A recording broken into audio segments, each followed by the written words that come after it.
Everybody's piling on Cracker Barrel these days, blaming the biscuits, saying the cornbread is crumbling. Yet the bumbling CEO of Cracker Barrel has done what you know Disney's been doing for years. Today we'll dive into the fact that Frontierland just might look like those rebranded, or shall we say, reblanded Cracker Barrel Old Country stores. Ladies and gentlemen, it is a splendid day to have you joining us as we get ready to bring your way the news you need to know for theme parks. Everything that should be fun, that's what we cover here. Vash Sky and Jonas J. Campbell are ready to cover the rear as we watch for anybody from Disney sneaking up on us, triangulating on the position. Gentlemen, welcome aboard. Ready to spread this biscuit with butter. Do I need to get a VPN? I don't know. I don't want anybody triangulating in my position. You need that's right. Ladies and gentlemen, be safe. Oh no! That's right. Well, we are definitely not broadcasting from the UK, but coming from a studio in somewhere sunny USA. Ladies and gentlemen, the sun is not shining on Frontierland because the Walt Disney World Resort is getting ready to do exactly to it what they have done. Well, not Disney, but what they've done, the institutions to Cracker Barrel. Everybody's up in arms because Cracker Barrel had dropped the Uncle Herschel from the logo, and they had changed all the walls and removed all of the actual real-life artifacts and replaced them with barn chic items, right, that you could find at any of the little craft stores around town. But Disney has been doing the same thing to places like Frontierland. We're watching Tom Sawyer Island be absolutely leveled to the ground, bringing in those cartoon cars to race around the Big Thunder. Big Thunder, by the way, turned into a little rainbow celebration. And so what we wanted to do today is just say, what is the cost of this going to be? And I don't think that the backlash has happened yet. Guys, we've watched Cracker Barrel lose more than 10% of its stock over the past month. We've watched the devastation of those stores. We're hearing that they're holding emergency employee meetings to convince servers that they'll get through this together. And I think to myself, not like Louis Armstrong, but I think to myself, maybe this is the headline that we're going to read for Disney once they're done doing what Cracker Barrel did and reversed. I don't think Disney is going to reverse course. I think they're going to do exactly what they're showing us. And I think ultimately people are going to walk away with the same kind of feeling.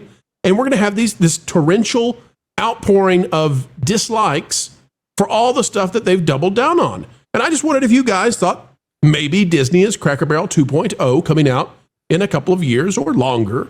What do you guys think about that? You know, I think Cracker Barrel 2.0, it might be inaccurate because I think it's more like the original trilogy and then the prequel trilogy. They are both the prequel and the sequel and the reboot of Cracker Barrel's rebrand at this point, because they did it before. The Ginslerification, if that's the Ginsler effect. That was before the Epic effect, the Ginsler effect. Where they tell the folks out there what the Ginsler effect is, Jonas. They may not know. Oh, well, Vash might do a better job of describing it, but basically taking all these highly themed spaces that made Disneyland and Walt Disney World so distinct and so otherworldly and timeless, and some of it being accused of being dated by people like maybe those guys driving around in that four-wheeler go-kart right there. They looked at that and said, you know what, this is ugly, this is not cool.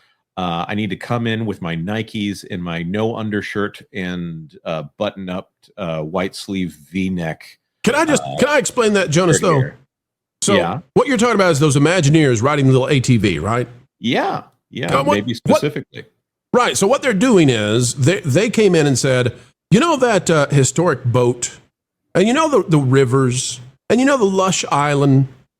I know we got all this land that we could use to do whatever we want to do, but what if we just ransacked that completely? What if we just leveled it to the ground and got rid of it and replaced it with ATVs? And so then they put out the video and they said, here's us riding ATVs. Aren't we so cool? Wouldn't you like to have this more than something timeless? And then after they did that, Jonas, they followed up by saying, oh, by the way, we're not really going to do ATVs or dirt or anything. We're going to do something maybe slow moving and definitely saturated in IP and merchandising. Right. Or taking a classic Disney hotel and turning it into something that looks like a pretty nice Ramada. which we've seen multiple times, and that Gensler effect is very profound when it comes to Gensler, the commercial architectural firm, who unfortunately have had a lot of people make their way from Gensler over to Walt Disney Imagineering, and actually vice versa, which is very, very interesting.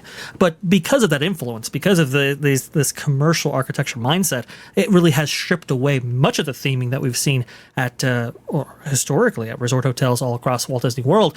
But for the park specifically, it has been extremely damaging. We've seen, obviously, the entrance to Epcot, and, well, the less we see of that, the better. But now, really coming in for the Americana, that is so... it's so rooted in Magic Kingdom and Disneyland's actual history. Remember, Walt said during the opening speech of Disneyland, he said that that Disneyland be a reflection of the hard facts that have created America. And the hard facts. That's where that quote actually comes in. When we look at the three fundamental,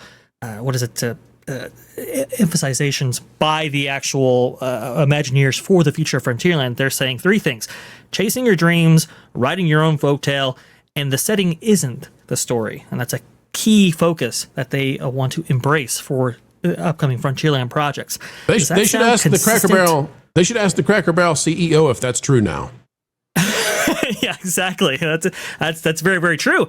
But I mean, does that sound consistent with the kind of previous philosophy for Frontierland? Absolutely not. The setting isn't the story. The setting is the story, and Walt Disney himself wanted Disneyland to be almost like a museum in which people can understand their history, right? The legacy of America, Americana, and why we're all here. It was a unique American adventure, if you will.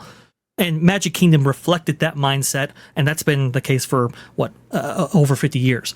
But now you're stripping so much of that out. And honestly, it's like, why even visit a place like Magic Kingdom if you're coming from all these, other different places around the world? It was so entrenched in Americana. Now when you strip that out of it, does it just become any other theme park? Does it just become any other theme? Disney has its own theme parks that actually are consistent with that mindset. Do we want Magic Kingdom to necessarily be one of them? And especially Frontierland, rooted in so much nostalgia, so much of the American frontier, the Old West, and so forth. When you strip that and remove that entirely, what are you left with? Well, I know how to fix it. I know how to fix it, Vash. Pecos Bills. Let's just strip all that out and put in a brand new blandified Cracker Barrel right there inside Pecos Bills. And then while we're at it, let's go to Main Street. All those stores on the left side, they've become homogenized anyway. Let's put in a Target. We'll get Target to sell just Disney stuff. And on the right side, minus the Starbucks, it's got to stay. But minus the Starbucks, I think we bring in a Costco.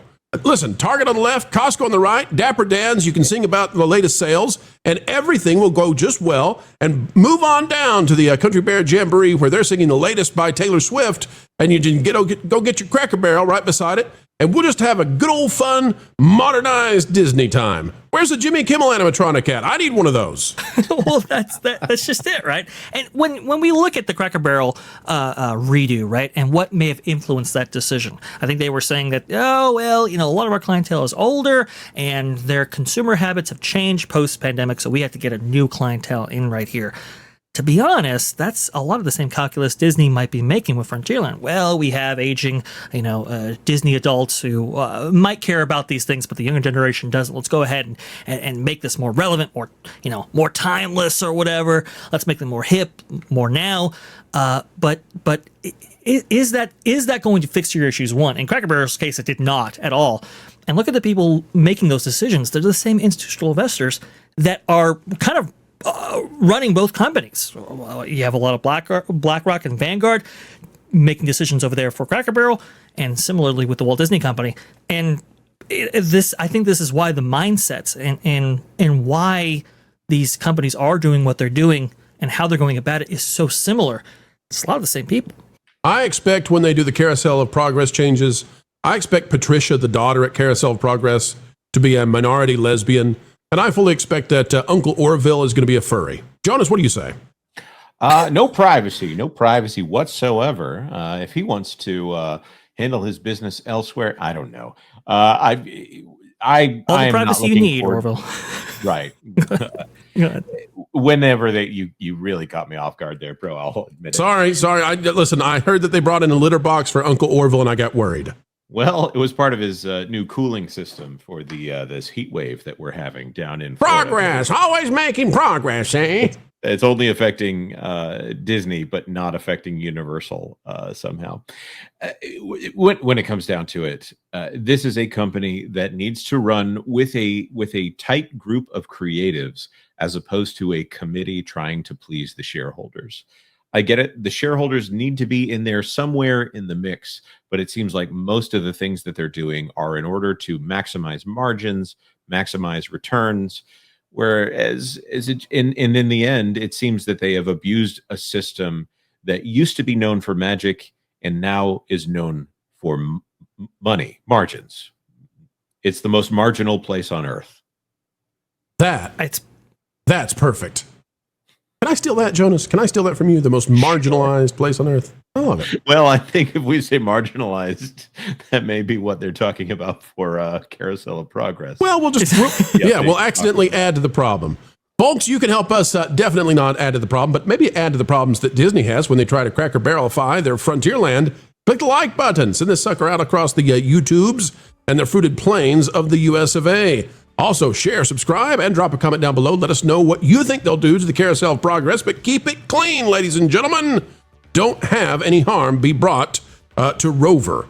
Folks, we've got a Rover on away from here. No ATVs coming to Magic Kingdom, but will guests return, and will they love what they see when Disney burns down all Frontierland? They're not going to burn it. They might raise it. Folks, thank you for raising us up on your shoulders by viewing the video. We'll see you real soon. Until the next time, keep learning, keep growing, keep having fun, and come on back to That Park Place for all the news that should be fun. Thanks for watching That Park Place News. For more information, consider checking out www.thatparkplace.com. And don't forget to subscribe, share, like, and send this out on your favorite social media accounts.